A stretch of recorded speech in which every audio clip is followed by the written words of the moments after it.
नमस्कार, मैं हूं आशीष त्रिपाठी, आपके साथ की बड़ी खबर देख रहे हैं आप। और शुरुआत इस वक्त की बड़ी खबर से। लोकसभा चुनाव का प्रचार खत्म होने के बाद पीएम मोदी ध्यान लगाने के लिए कन्याकुमारी पहुंचे हुए हैं।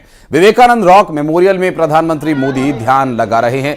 सबसे पहले भगवती अम्मन मंदिर में पीएम मोदी ने पूजा अर्चना की। बता दें कि 1 जून की शाम तक पीएम मोदी ध्यान लगाएंगे। आपको बता दें कि पूरे कन्याकुमारी में 2000 पुलिस कर्मचारी तैनात किए गए हैं और इसके अलावा सिक्योरिटी के लिए तमिलनाडु पुलिस का coastal security group, coast guard, navy तैनात है। और प्रधानमंत्री नरेंद्र मोदी ध्यान मग्न हैं। यहां स्वामी विवेकानंद रॉक मेमोरियल पहुंचे हैं और इससे पहले भगवती अम्मन मंदिर में उन्होंने पूजा अर्चना की।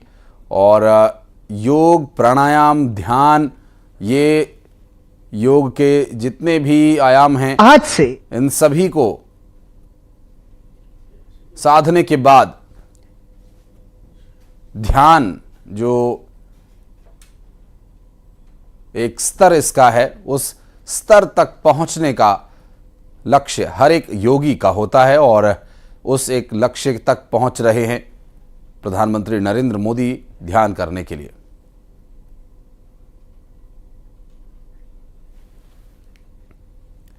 दो महीने से ज्यादा वक्त तक दिन रात ताबड़तोड़ चुनाव प्रचार में पसीना बहाने के बाद प्रधानमंत्री नरेंद्र मोदी कन्याकुमारी में ध्यान में लीन हुए। वहां के विवेकानंद रॉक मेमोरियल में वो कल शाम 6 बजे ध्यान में बैठे और 1 तारीख तक बिना कुछ खाए लगातार कठोर तप जारी रखेंगे और 45 घंटे ध्यान के बाद ही प्रधानमंत्री दुनिया के सामने आएंगे।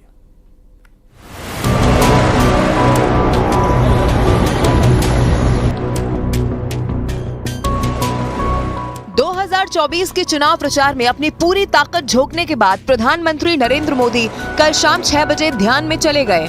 45 घंटे तक दिन रात ईश्वर की कठोर साधना करने के बाद ही पीएम विवेकानंद रॉक मेमोरियल से बाहर निकलेंगे। कल शाम करीब 5 बजे जैसे ही पीएम का हेलीकॉप्टर कन्याकुमारी के आसमान में नजर आया, नीचे सड़क पर भीड़ जमा हो गई। लोग अपने मोबाइल फोन में पीएम के हेलीकॉप्टर का वीडियो बनाने लगे।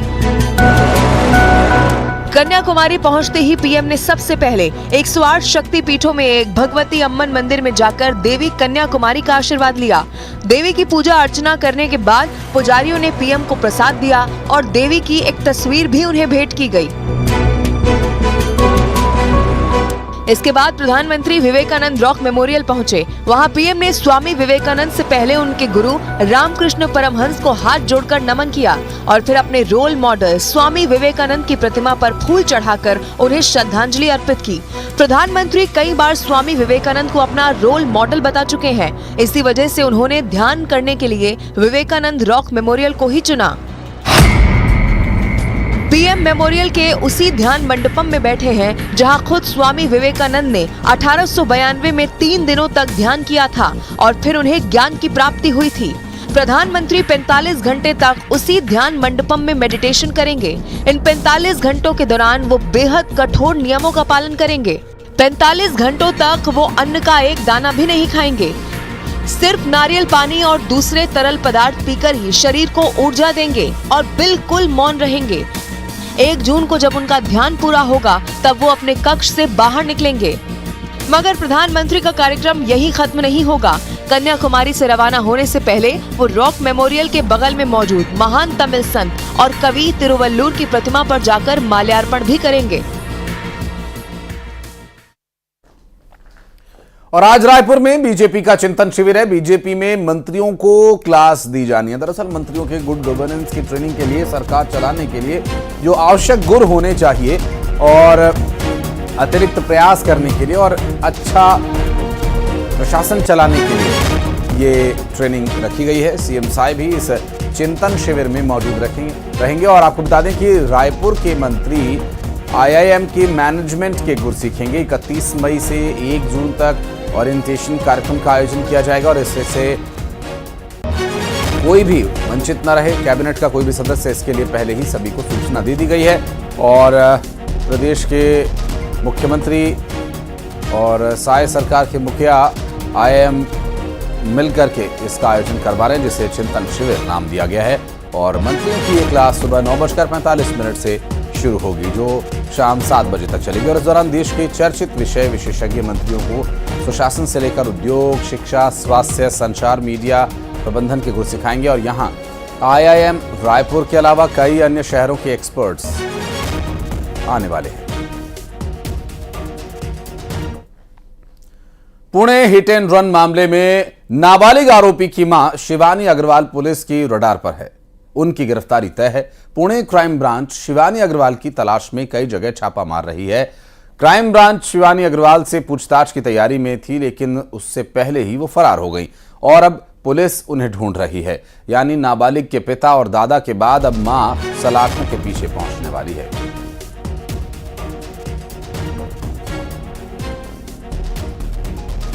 अब इसके पीछे जो अब तक कारण बताया जा रहा है वो ये बताया जा रहा है कि 2 लोगों की गाड़ी से कुचलकर हत्या करने वाले आरोपी की मां शिवानी अग्रवाल ने ही ब्लड सैंपल बदलने के लिए जो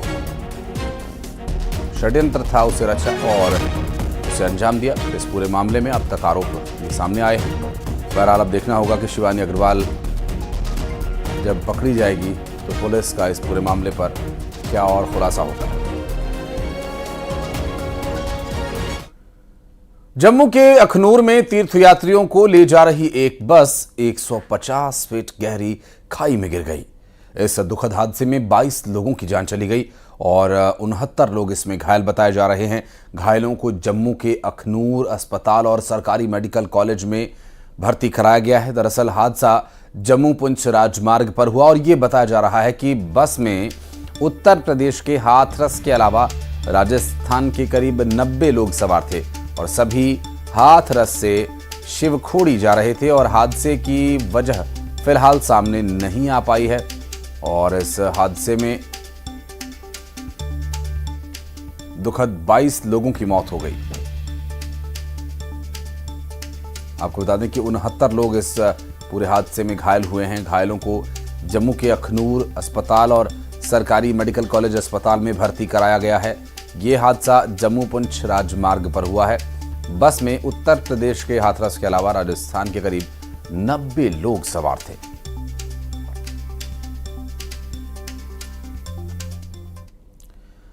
हरियाणा में गुरुग्राम के मानेसर में एक कपड़ा फैक्ट्री में भीषण आग लग गई और आग लगने के बाद पूरे इलाके में अफरा तफरी का सा माहौल था। जानकारी के मुताबिक फैक्ट्री में कई फ्लोर इस भीषण आग की चपेट में आ गए। आप तस्वीरें देखिए, ये कोई ग्राफिक्स से बनाई हुई तस्वीर नहीं है, ये असल तस्वीर है जो हरियाणा गुरुग्राम के मानेसर से सामने आई है। और आग की चपेट में आई इस पूरी बिल्डिंग को देखिए आप, पूरी बिल्डिंग धधक रही है। कई फायर ब्रिगेड की गाड़ियां मौके पर पहुंची। आग बुझाने का काम अभी भी जारी है और तस्वीरों में भी आप देख सकते हैं कि कपड़ा फैक्ट्री में किस तरह से आग की लपटें उठ रही हैं। फैक्ट्री के ग्राउंड फ्लोर से लेकर दूसरी तीसरी मंजिल तक आग पहुंच गई है।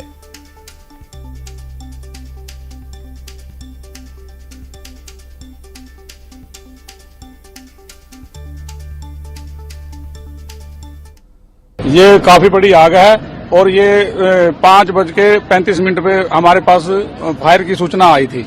उसके बाद हमने 6-7 गाड़ियां यही मानेसर से निकाल दी थी। लगभग 26-27 गाड़ियां अभी कार्य कर रही हैं। सर, अभी तक कितनी कैजुअलिटी हो चुकी हैं? कोई कैजुअलिटी नहीं हुई है। और भोपाल में पुलिस कर्मचारियों पर गाज गिरी है। दरअसल पीड़ित को धमकाने और सट्टेबाजी के मामले में फंसाने का आरोप था। बैरागढ़ थाने के 4 पुलिस कर्मचारी दोषी पाए गए। शिकायत के बाद चारों को अटैच किया गया था और पीड़ित की शिकायत पर एसीपी ने जांच में चारों पुलिस कर्मचारियों को दोषी पाया गया और ऐसे में उन दोषी पुलिस कर्मचारियों पर एक्शन लिया गया है। धमकाने, सट्टेबाजी के केस में फंसा देने की धमकी देने वाले पुलिस कर्मचारियों पर एक्शन लिया गया। शिकायत के बाद चारों को अटैच किया गया था और एसीपी ने इस पूरे मामले की जांच पड़ताल की, जिसमें चारों पुलिस कर्मचारी दोषी पाए गए।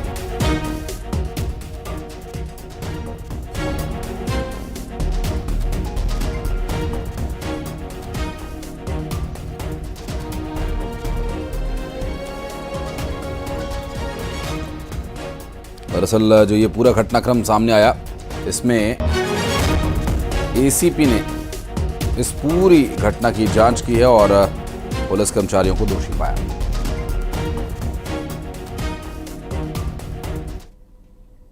और ग्वालियर हाईवे के किनारे मिली लापता ऑटो चालक की लाश के मामले में 4 दिन से बता दें कि ये ऑटो चालक लापता था। डबरा हाईवे से मोन्टू का ऑटो बरामद हुआ था।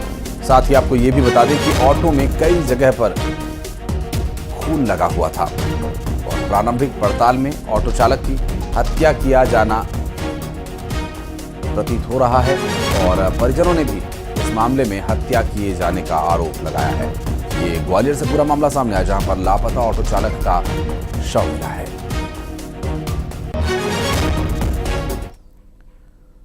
विदिशा में जिला आबकारी विभाग की अलग अंदाज में बड़ी कार्रवाई। मनमानी कीमत पर शराब बेचने वाले दुकानदारों पर एक्शन लिया गया। दरअसल दुकानों पर छापा मारा ग्राहक बनकर।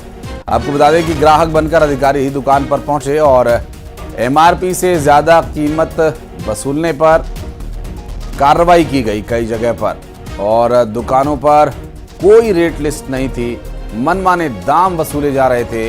ऐसे में अधिकारियों ने औचक निरीक्षण किया ग्राहक बनकर कि लाइए एक बोतल हमें भी दीजिए। तो पता चला कि वो तो एमआरपी से ऊपर ही दाम वसूल रहे हैं।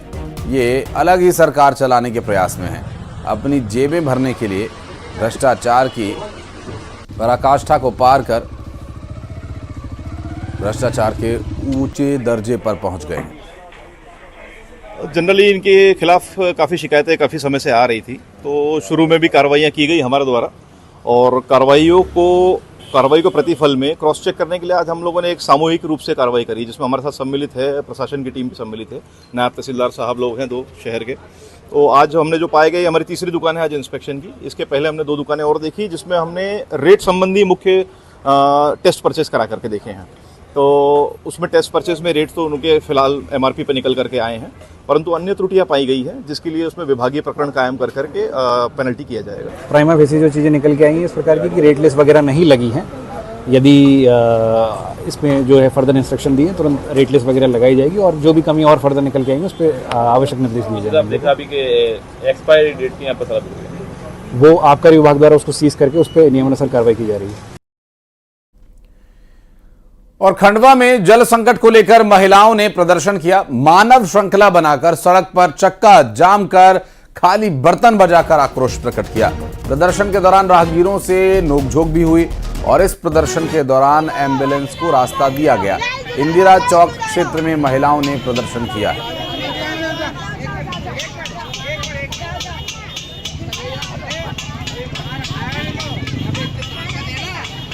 ये झूमा झटकी जैसी स्थिति भी बन गई थी वहाँ। हालांकि एम्बुलेंस आई तो महिलाओं ने एम्बुलेंस को जगह दी और एम्बुलेंस को जाने का रास्ता दिया गया और उसके बाद मानव श्रृंखला बनाकर महिलाओं ने प्रदर्शन किया, खाली मटके बजाकर। और वो प्रदर्शन करते नजर आई लोगों से, जो लोग इस रास्ते से निकलना चाह रहे थे, यहाँ से जाना चाह रहे थे, उनसे बहसबाजी भी हुई।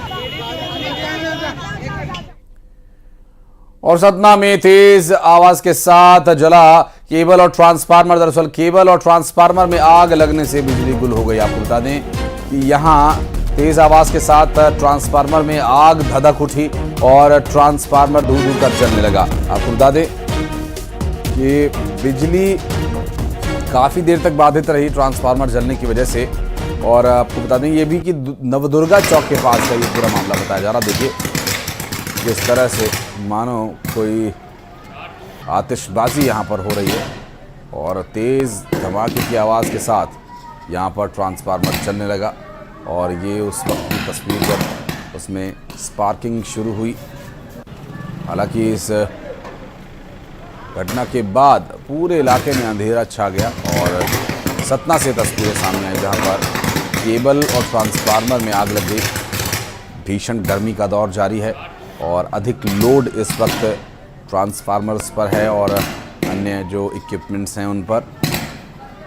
जिस तरह की परिस्थितियां हैं उससे साफ है कि ये पूरा घटनाक्रम जहां आग लगने की वजह से ट्रांसफार्मर काम करना बंद कर चुका है। लोगों के लिए एक बड़ी परेशानी है।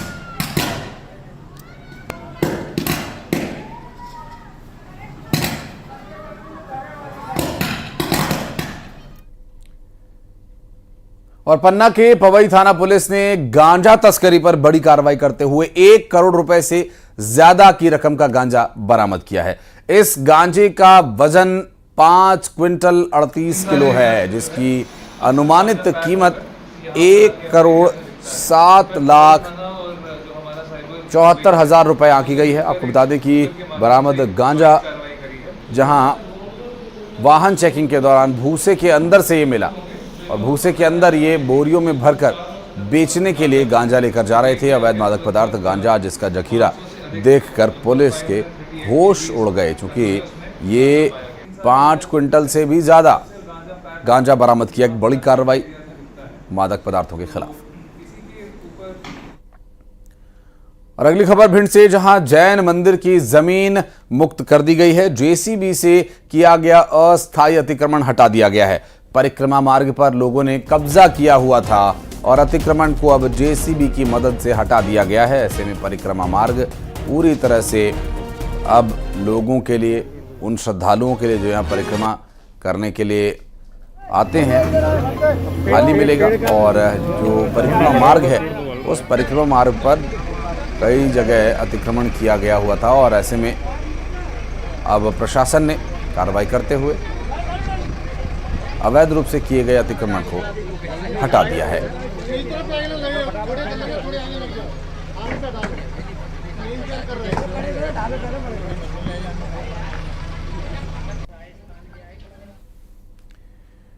और महासमुंद में नवविवाहिता की संदिग्ध मौत हो गई। दरअसल परिजनों ने पति, सास, ससुर पर हत्या किए जाने का आरोप लगा और 3 महीने पहले ही शादी हुई थी। गले पर चोट के निशान पाए गए हैं। बहरहाल इस पूरे मामले में आगे क्या कुछ कार्रवाई की जाती है ये भी देखने का विषय होगा। दरअसल महासमुंद में नवविवाहिता की संदिग्ध मौत का ये मामला, परिजनों ने पति, सास, ससुर पर हत्या का आरोप लगाया है। 3 महीने पहले शादी हुई थी, गले पर चोट के निशान मिले हैं। और इस पूरे मामले में जो अब तक सामने आई जानकारी है उसमें बताया जा रहा है कि पति, सास, ससुर पर हत्या किए जाने का आरोप है। गले पर मिले चोट के निशान से इस पूरे मामले में शक बढ़ जाता है। और नवविवाहिता की संदिग्ध मौत के मामले में फिलहाल अभी पुलिस जांच पड़ताल कर रही है और देखना होगा कि इस पूरे मामले में क्या कुछ एक्शन लिया जाता है और सच्चाई क्या है। हमको शाम को फ़ोन करके बताए कि तुम्हारा बेटी का अकस्मात देहांत हो गया है बोल के बोले। हम देखने आए तो देहांत जैसे नहीं लगा, देखने से पता चला कि इसको मारा गया है। और दहेज प्रताड़ना से प्रताड़ित किया गया है। वो लोग दहेज मांगते थे आपकी बहन को? हाँ, दहेज प्रताड़ित करते थे। तो आपको शक है? शक है किनके ऊपर? चंद और उसके माँ बाप तीनों मिल के उसको मारने में सक्षम है। और कोरबा में एक शख्स की जमकर पिटाई की गई। दरअसल नशेड़ियों पर एक शख्स की पिटाई का आरोप है। मामूली विवाद में जमकर मारपीट की गई और घायल को मेडिकल कॉलेज अस्पताल में भर्ती कराया गया है। और सिटी कोतवाली के मोती सगार पारा की यह घटना है। फिलहाल पुलिस इस पूरे मामले की जांच कर रही है।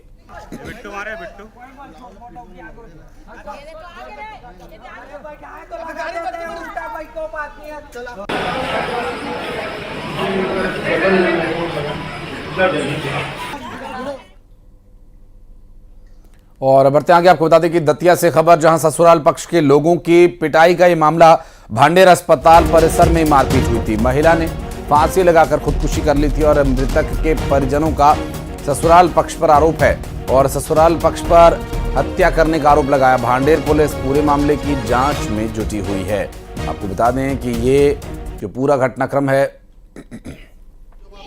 सामने आया दतिया से।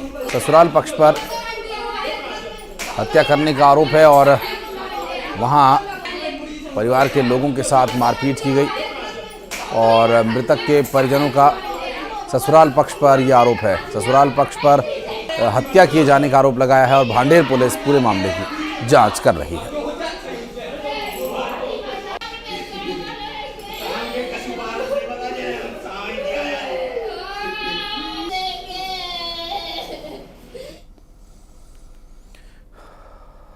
बढ़ते हैं आगे। जबलपुर में निजी स्कूल्स और किताब विक्रेताओं के बीच कमीशन खोरी का एक और मामला उजागर हुआ। यहां पर एक ही किताब अलग अलग नाम से अलग अलग स्कूल्स में चलाई जा रही है।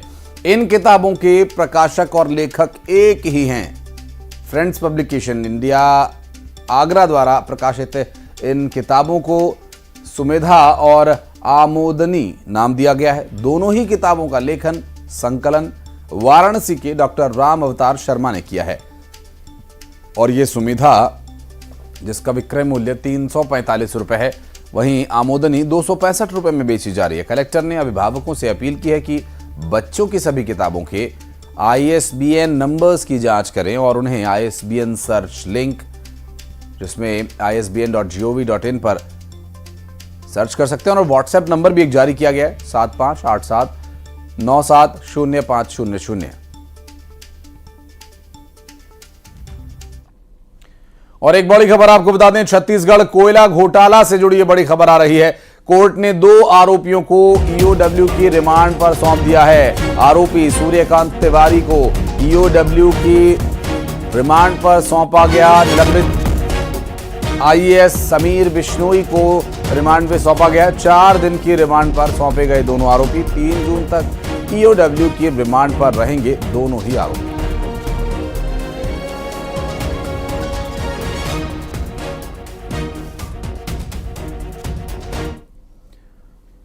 और खबरें आगे भी जारी रहेंगी। वक्त एक बहुत छोटे से ब्रेक का, चल लौटते हैं।